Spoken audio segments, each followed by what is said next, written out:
morning, friends. Welcome to Midweek Moment. This week, you guys were in the Psalms, and I love the Psalms. Every time that I return back here, or they make it onto my devotional rotation, or I'm there for studying purposes, or even if I just see something, a T-shirt. There's lots of Psalms on T-shirts and paintings for homes, and I usually jot those down, and I'll go home and I'll try to read that Psalm. And every time I do, I am blessed.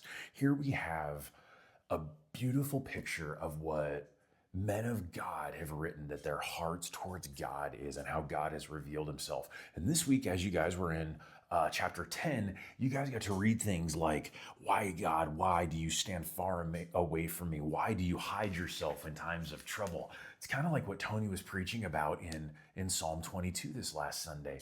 But during this man of God is saying, God, why does it seem like you are far when evil is so near? And he goes on to talk about the different ways that he sees evil being portrayed and seemingly goes unchecked.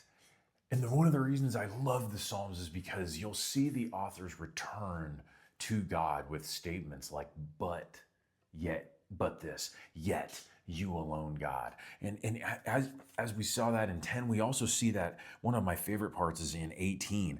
I love you, Lord, my strength. My Lord is my rock and my fortress and my deliverer. My God, my rock in whom I take refuge, the shield and the horn of my salvation.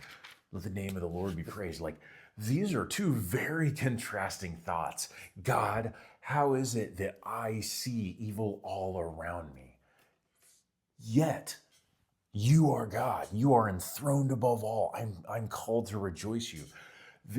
This is what we as people of God, as humans, deal with. Is it's not just lollipops, rainbows, and rose-colored glasses.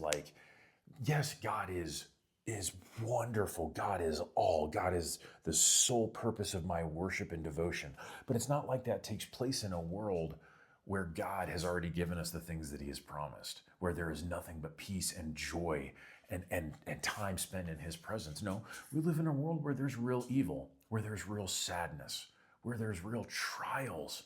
And part of what the beauty of the Psalms is that the heart of the psalmist is poured out for us.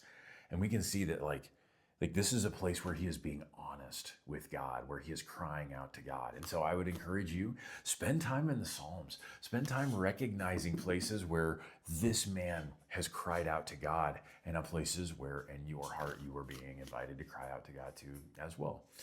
I love you guys. I hope you guys are enjoying Psalms. I hope that your kids are enjoying it.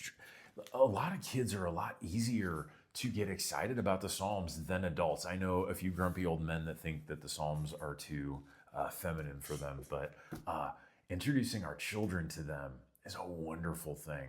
Introducing our hearts to them is a wonderful thing. So love you guys. Have a good week.